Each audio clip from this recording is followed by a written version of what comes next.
Chapter 25 D प्रोफिंडिस। इसलिए अगले दिन मैं तुरंत शुरू होने की चिंता से मुक्त होकर उठा। हालांकि हम सबसे गहरी गहराई में थे, लेकिन इसमें कुछ ऐसा था जो अप्रिय नहीं था। और इसके अलावा हम इस गुफा प्रेमी के आदी होने लगे थे।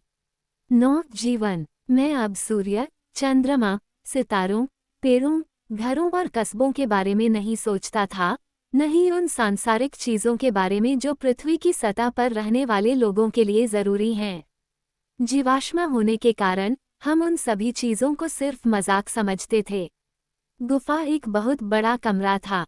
इसके ग्रेनाइट फर्श के साथ साथ हमारी वफादार जलधारा बहती थी। इसके झरने से इतनी दूरी पर पानी शायद ही गुनगुना था, और हमने इसे मजे से पिया। नाश्ते के बाद प्रोफेसर ने अपने दैनिक नोट्स की व्यवस्था करने में कुछ घंटे लगाए। सबसे पहले उन्होंने कहा, मैं हमारी सही स्थिति का पता लगाने के लिए एक गणना करूंगा। मुझे उम्मीद है कि हमारी वापसी के बाद हम अपनी यात्रा का एक नक्शा बना पाएंगे, जो वास्तव में ग्लोब का एक ऊर्ध्वाधर भाग होगा, जिसमें हमारे अभियान का ट्रैक शामिल होगा। ये तो अजीब बात होगी, अंकल, लेकिन क्या आपके अवलोकन इतने सटीक हैं कि आप ये काम सही ढंग से कर सकें? हाँ, मैंने हर जगह कोण और ढलान देखे हैं। मुझे यकीन है कि कोई गलती नहीं है। चलो देखते हैं कि हम अब कहाँ हैं। अपना कंपास लो और दिशा नोट करो। मैंने देखा और सावधानी से उत्तर दिया, दक्षिण पूर्व से पूर्व। ठीक है, प्रोफेसर ने तेजी से गणना करने के बाद उत्तर दिया। मैं अनुमान लगाता हूँ कि जब से हमने शुरुआत की थी तब से हम 85 लीग आगे बढ़ चुके हैं। तो क्या हम मध्य अटलांटिक के नीचे हैं? हमें यकीन है कि हम हैं। और शायद इस समय ऊपर तूफान आ रहा है, और हमारे सिर के ऊपर से जहाज तूफान के कारण बुरी तरह हिल रहे हैं। काफी संभव है। और व्हेल मछलियां हमारी जेल की छत पर अपनी पूंछ से प्रहार कर रही हैं। हो सकता है एक सल, लेकिन वे हमें यहाँ हिला नहीं पाएंगे। लेकिन चलो हम अपनी गणना पर वापस चलते हैं। यहाँ हम स्निफेल्स से 85 लीग दक्षिण पूर्व में हैं, और मेरा अनुमान है कि हम 16 लीग की गहराई पर हैं।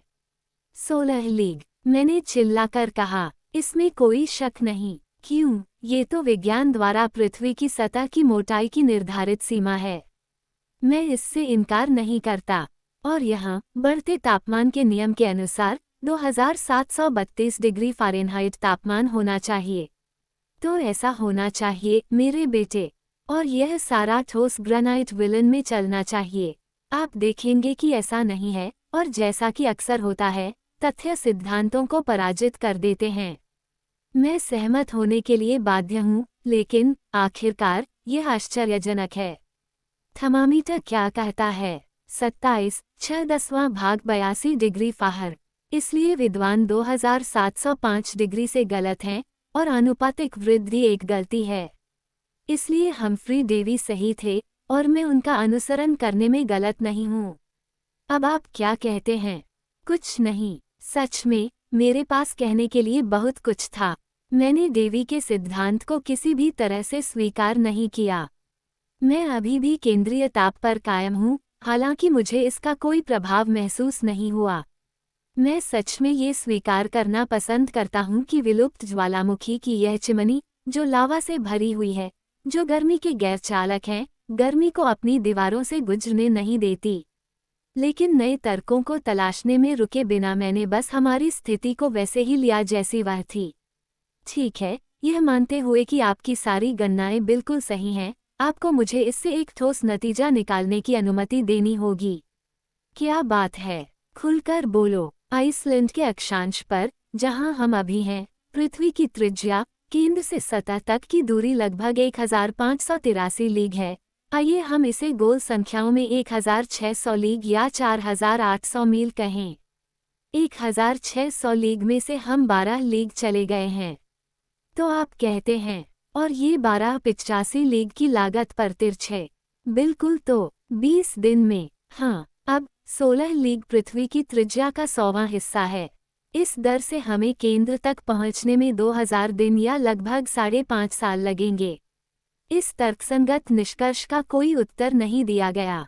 ये भी ध्यान में रखे बिना कि यदि 16 लीग की ऊर्ध्वाधर गहराई केवल 84 के विकर्ण अवरोहण द्वारा प्राप्त की जा सकती है, तो इसका अर्थ है कि हमें दक्षिण पूर्व दिशा में 8000 मील जाना होगा ताकि हम पृथ्वी की परिधि में किसी बिंदु से निकल सकें, न कि केंद्र तक पहुंच सकें।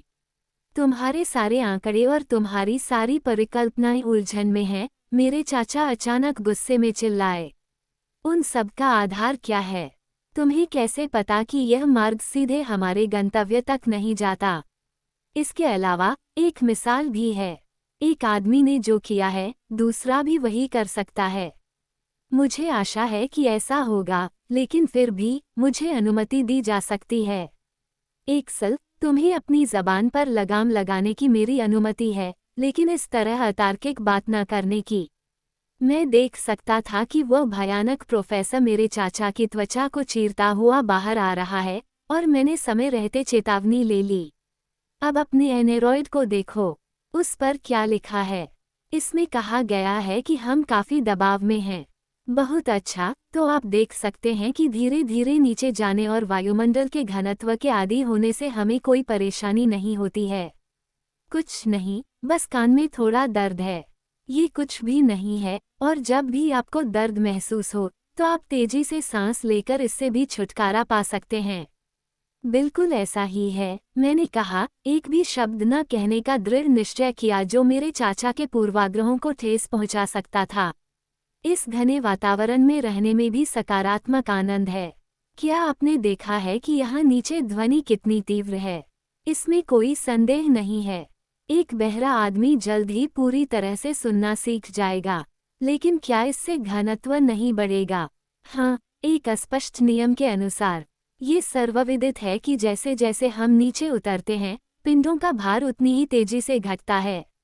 आप जानते हैं कि पृथ्वी की सतह पर ही भार सबसे अधिक महसूस होता है, और केंद्र में कोई भार नहीं होता। मैं इस बात से अवगत हूँ, लेकिन मुझे बताइए, क्या हवा अंततः पानी का घनत्व प्राप्त नहीं कर लेगी? बेशक, 710 वायुमंडल के दबाव में। और कैसे? और भी नीचे। नीचे जाने पर घनत्व फिर भी बढ़ेगा। लेकिन फिर हम नीचे कैसे जाएंगे? क्यों? हमें अपनी जेबें पत्थरों से भरनी होंगी। ठीक है, वास्तव में, मेरे योग्य चाचा, आपको जवाब देने में कभी परेशानी नहीं होती।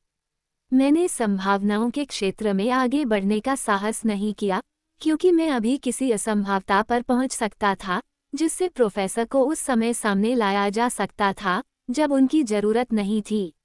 फिर भी, ये स्पष्ट था कि हवा, हजारों वायुमंडलों के दबाव के तहत, अंततः ठोस अवस्था में पहुंच जाएगी, और तब, भले ही हमारा शरीर तनाव का प्रतिरोध कर सके, हमें रोक दिया जाएगा, और कोई भी तर्क हमें आगे नहीं ले जा सकेगा। लेकिन मैंने ये तर्क नहीं दिया। मेरे चाचा ने इसका जवाब अपने अपरिहार्य सक्नुसिम से दिया होता, एक मिसाल जिसका मेरे लिए कोई महत्व नहीं था, क्योंकि अगर विद्वान आइसलैंडर की यात्रा वास्तव में प्रमाणित भी होती, तो एक बहुत ही सरल उत्तर था कि 16वीं शताब्दी में न तो बैरोमीटर था और न ही एनेरॉयड, और इसलिए सक्नुसिम यह नहीं बता सकता था कि वह कितनी दूर गया था। लेकिन मैंने इस आपत्ति को अपने तक ही रखा और घटनाओं का इंतजार किया। बाकी दिन गणनाओं और बातचीत में बीता। मैं प्रोफेसर लिडेनब्रोक के विचारों का दृढ़तापूर्वक पालन करता रहा, और मुझे हंस की दृढ़ उदासीनता से ईर्ष्या हुई, जो कारणों और प्रभावों में जाने के बजाय अपनी आंखें बंद करके जहां भी उसका भाग्य उसे निर्देशित करता था, वहां चला गया।